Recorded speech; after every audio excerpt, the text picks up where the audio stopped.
एक बार की बात है, एक मोर और एक मोरनी की कहानी सुनकर आप बहुत ही दंग रह जाएंगे और ये कहानी आपको बहुत ही घर में लड़ाई झगड़ों से बचाएगी और घर में धन की कभी कमी नहीं होने देगी। ये ज़रूर से ज़रूर इस कहानी का सार समझें और इसे अपने जीवन में उतारें। एक मोर और एक मोरनी एक जंगल में रहते थे। जिस जंगल में रहते थे वहाँ वो केवल वही प्रजाति के मोर और मोरनी एक ही जोड़ी रहती थी और वो दोनों बहुत ही खुशहाल जीवन यापन करते थे। एक दिन मोरनी ने मोर से कहा कि आप हम दोनों क्यों न जहाँ पे सारे मोरनी और मोरनी की झुंड रहती है वहाँ साथ चलें और खुशहाल जीवन वहाँ पे सबके साथ व्यतीत करें। मोर ने समझाया कि नहीं, जब हम लोग यहाँ पे खुशहाल जीवन यापन कर रहे हैं तो फिर से हमें दूसरे जंगल में जहाँ पे बहुत सारे रहते हैं मोर मोरनी वहाँ जाने की कोई ज़रूरी नहीं है। हो सकता है कि हमें वहाँ पे लड़ाई झगड़े हो और कष्ट की सामना करना पड़े। लेकिन मोरनी की बहुत कहने के बाद मोर तैयार हो गया कि चलेंगे। फिर वो दोनों उस जंगल में चल गए और वहाँ के रहने लगे। वहाँ की एक राजा जो ये पक्षियों का भाषा जानता था और वो दोनों वही राजा के राज्य में रहने लगे। एक बार की बात है कि ये राजा अपने रानी से कहा कि आज बहुत सारे व्यंजन बनाइए और हम दोनों आज अच्छे से खाना खाएंगे। तो रानी ने 36 प्रकार की खाना बनाई और राजा के शरण में जाकर राजा के पास रख दी। जब राजा खाना के लिए बैठे और खाना स्टार्ट किए तो एक अन्न का टुकड़ा, एक चावल नीचे गिर गई और वहाँ पे एक चींटी चींटा घूम रहे थे। चींटी ने उस दाना को उठाई और अपना चींटा को जाकर दे दिया।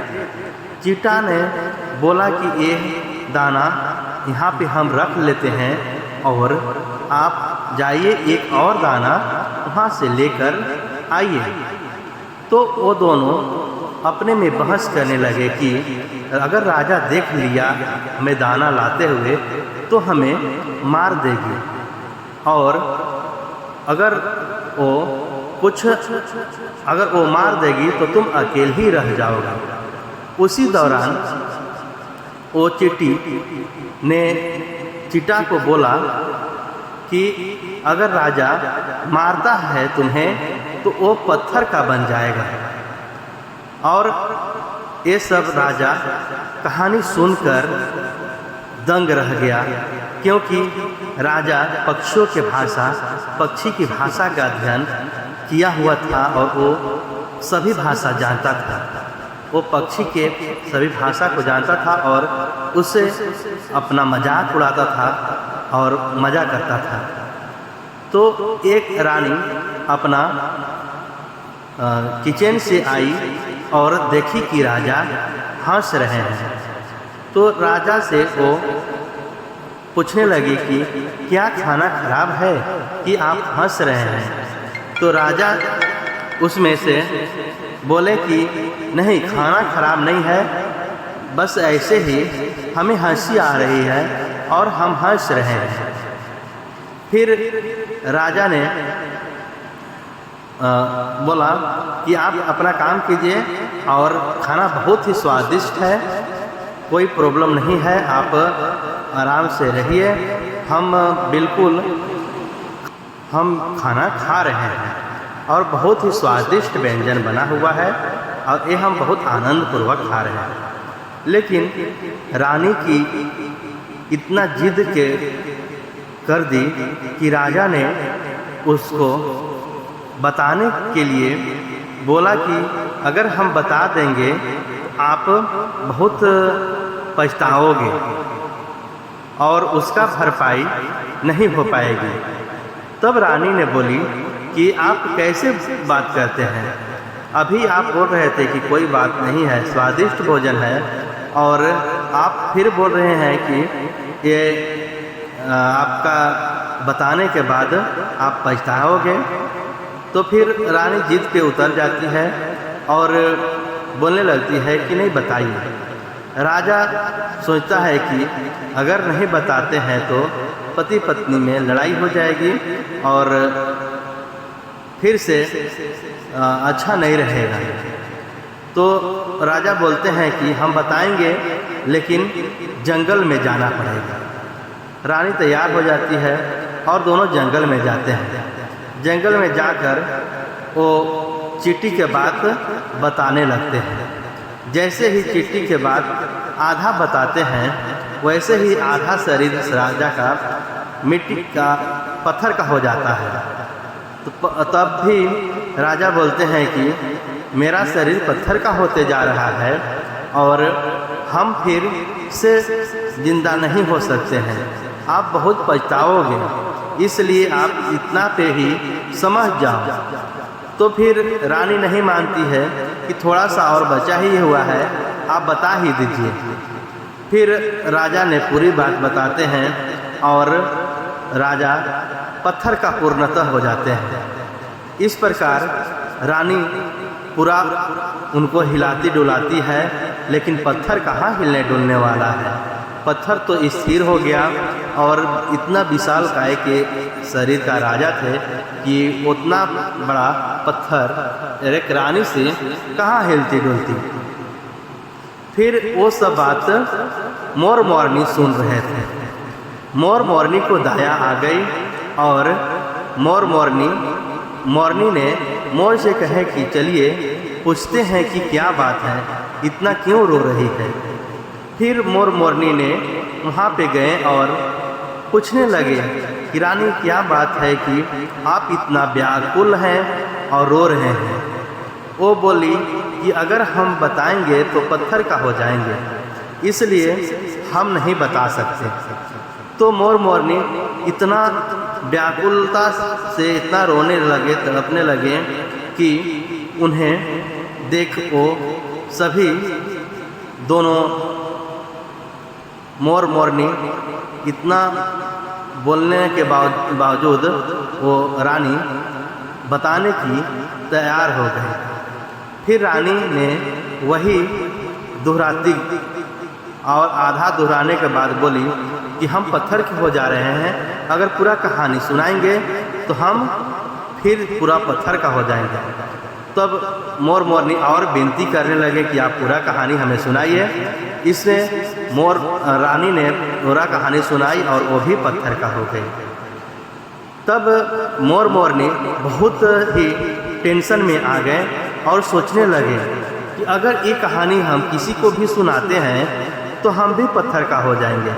वो दोनों बहुत दुखी होने लगे, इतना दुखी होते होते कि वो अपना एक दिन ये सलाह किए कि जितना भी हमें चींटी मिलेगी उतना सभी चींटी को खा जाएंगे, ताकि चींटी को पता ही नहीं चलेगा कि हम उनका कहानी किन्हीं को सुना रहे हैं और चींटी इस दुनिया से ख़त्म हो जाएगी। जहाँ से भी चींटी उनको मिलता वो खाना स्टार्ट कर देते और चींटी को मार देते। चींटी इतना परेशान होते डरते डरते बहुत चींटी धरने लगे। एक दिन एक दो चींटा अपना बिल बनाने की घोषणा किए, सलाह किए कि बिल में अब हम लोग रहेंगे। अब बिल से चींटी निकल नहीं लगे, अब भूख के मार से तड़प कर मरने लगे। एक चींटी और एक चींटा अपना दिल से ही श्री कृष्ण को वो भक्ति में लीन हो गए। इतना भक्ति किए कि भगवान उनके सामने प्रकट हो गए।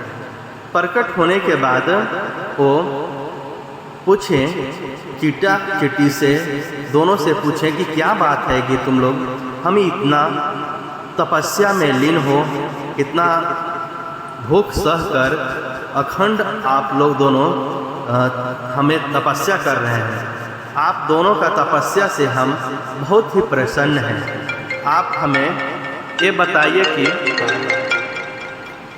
क्या आप लोग की समस्या है। आपकी तपस्या से हम बहुत प्रसन्न हुए हैं, खुश हुए हैं। तब चिट्टी चिट्टा दोनों बोलते हैं कि भगवान, हम में सब जितने भी प्रजातियां हैं उनको मोर मोरनी दोनों जैसे ही बिल से निकलते हैं खा जाते हैं और हमारी प्रजातियां खत्म होते जा रही है। आप हमें रक्षा कीजिए, हमें भूख से मुक्ति दिलाइए, हमें हमारे पेट में गांठ बांध दीजिए कि हमें भूख ही नहीं लगे। आप देखते होंगे कि चींटी के पेट में गांठ बंधा हुआ होता है, तो वही वो भगवान की वरदान हुआ कि जाइए तथास्तु आपके। तो आप देखते होंगे कि चिट्टी के पेट में गांठ बंधा हुआ होता है। उसके बाद अब चिट्टी खुश रहने लगा और उसके बाद वो मोर लोग को भी आए भगवान और बोले कि आप दोनों अब चिट्टी से और आप दोनों अब अपना मुक्ति से बच गए। आप किसी को बताइएगा। तो ये अब जो चिट्टी अपना जो बोला था वो ख़त्म हो गया है। आप दोनों भी आप निर्भीक घूम सकते हैं। तो फिर मोर मोरनी दोनों खुश रहने लगे। और उसके बाद भगवान जब बोले कि आप किसी को बताइएगा उस मैटर को, तो आप पे वो नहीं आएगा। तो इन लोग दोनों हंसते रोने लगे, दोनों एक दूसरे के आंसू पीने लगे। उसके बाद जब भगवान ने ये बोले कि आप दोनों